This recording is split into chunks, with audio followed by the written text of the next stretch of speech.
28ஆம் தேதி பிறந்தவர்கள், விதியன் அமையப் பெற்றவர்கள், பெயரன் உள்ளவர்களின் பலனும் யோகமும் பாதிப்பும் பரிகாரமும்.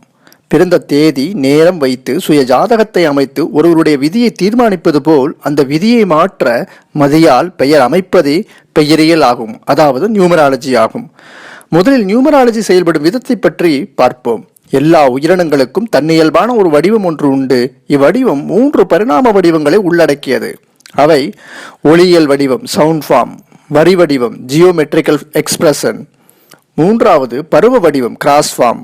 இந்த 3 படிவங்களும் இணைந்து முரணின்றி இயங்கினால்தான் ஒரு உயிர்நிலையில் முழு வளர்ச்சியும் வெற்றியும் உண்டாக்கும். இவ்வகையில் ஒருவருடைய பெயர் எழுதும்போது அது அவருடைய வரி வடிவம் அல்லது எந்திரமாகிறது. அவருடைய பெயர் ஒலிக்கப்படும் போது அது அவருடைய ஒளி வடிவமாகிறது. இதுவே மந்திரமாகும். இவ்விரண்டும் முரணின்றி இயங்கி அவருடைய பருவம் அதாவது உருவ வடிவத்தை நன்கு அமைத்து இயங்க செய்கின்றன. எனவே ஒருவருடைய வாழ்க்கையை தீர்மானிக்கும் சக்தியாக பெயர் விளங்குகிறது.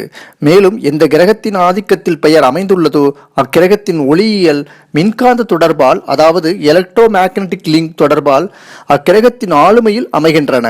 எனவே நன்மையும் தீமையும் சுய ஜாதகத்தில் கிரக நிலைகளும் கோச்சார கிரக நிலைக்கேற்ப வாழ்வியலில் நடைபெறும். சரி, பெயர் எண்ணை எவ்வாறு கண்டுபிடிப்பது? ஒவ்வொரு எழுத்துக்கும் எண் அலைவரிசை பின்வருமாறு அமைந்துள்ளன.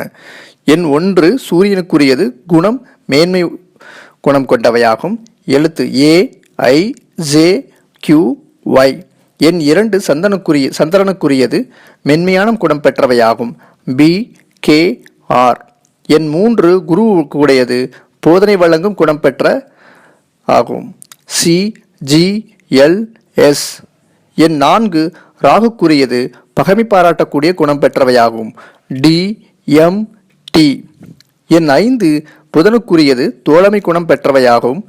இ, ஹெச், என், எக்ஸ். எண் 6 சுக்கிரனுக்குரியது, ரசனை குணம் கொண்டவையாகும். U, we, W. எண் 7 கேதுக்குரியதாகும், சோதனை தரக்கூடிய குணம் பெற்றவையாகும். ஓ, இசட். எண் 8 சனிக்குரியது, வேதனை அளிக்கக்கூடிய குணம் பெற்றவையாகும். F, B. எண் 9 செவ்வாய்க்குரியது, சாதனை படைக்கும் குணம் பெற்றவையாகும். ஆனால் இதற்கு எழுத்துக்கள் இல்லை. இவ்வாறு உள்ள எண்களை உங்கள் பெயர் எழுத்துக்குரிய எண்ணோடு கூட்டி வரும் எண்ணே பெயரெண்ணாகும். உதாரணமாக சிவா, எஸ்ஸுக்கு 3, ஹச்சுக்கு 5, ஐக்கு 1, விக்கு 6, ஏக்கு 1.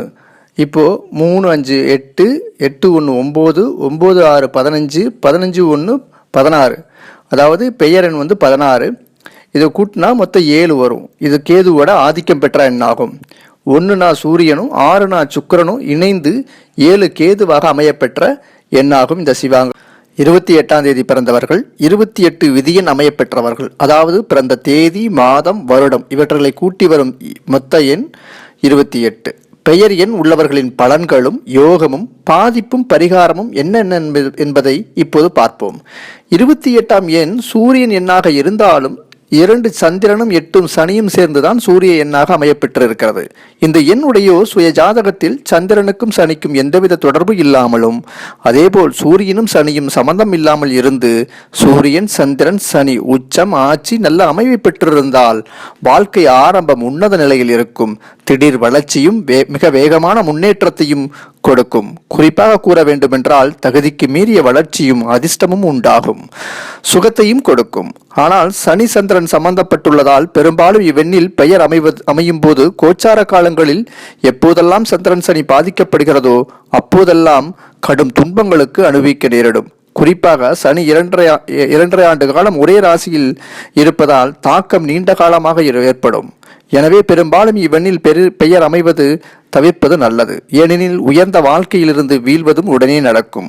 பல எதிரிகள் உருவாவார்கள். எப்போதெல்லாம் சனியும் சந்திரன் பாதிக்கப்படுகிறதோ அப்போதெல்லாம் பண நஷ்டம், தொழில் முடக்கம், உயர்ந்த வாழ்க்கையிலிருந்து கீழே செல்லுதல், போட்டி, பூசல், பல எதிரிகள், துன்பம், கடன்படுதல், அதுவும் 7.5 நாட்டு சனியில் இருக்கும்பொழுது சொல்லி மாதாளாத துன்பங்களும் கொடுமைகளும் பல வழிகளில் அனுபவிக்க நேரிடும். நம்பியவர்களெல்லாம் ஏமாற்றுவார்கள். பிறருக்காக உழைக்க நேரிடும்.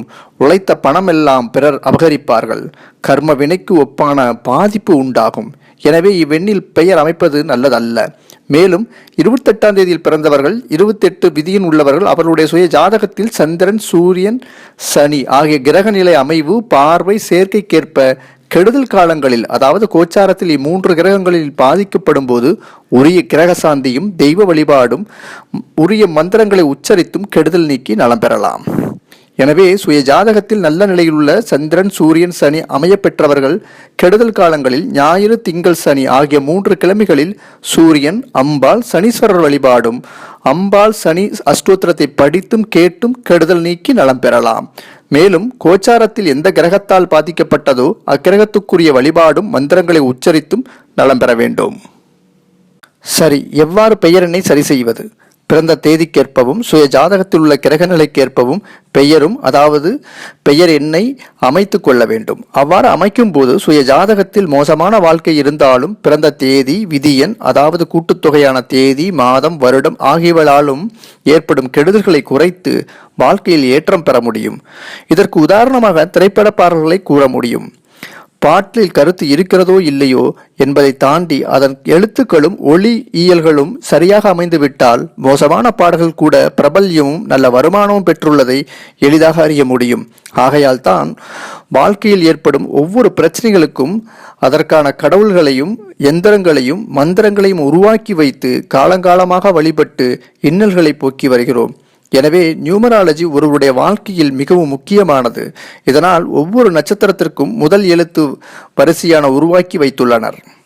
மிக முக்கியமாக வாழ்வியல் தொடர்ந்து இடர்பாடுகளையும் இன்னல்களையும் சந்தித்து வருபவர்கள் நியூமராலஜி என அப்பா அம்மா வைத்த பெயரை மாற்ற வேண்டிய அவசியமில்லை. அந்த பெயருடன் எழுத்துக்களை கூட்டியோ துணை பெயரை இணைத்தோ மாற்றி வளம் பெறலாம். மேலும் அவற்றை சரியாக செய்ய வேண்டும், இல்லையெனில் கடும் பாதிப்புகளை உருவாக்கிவிடும்.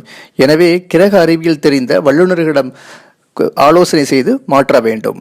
மேலும் பெயர் சுய ஜாதகத்தில் உள்ள பெயருக்கான கிரகம் சரியாக இருந்தும் இன்னல்களையும் துன்பங்களையும் அனுபவிப்பார்கள். இதற்கு கோச்சார கிரக நிலையும் தசாபுத்திகளால் தான் ஏற்படும்.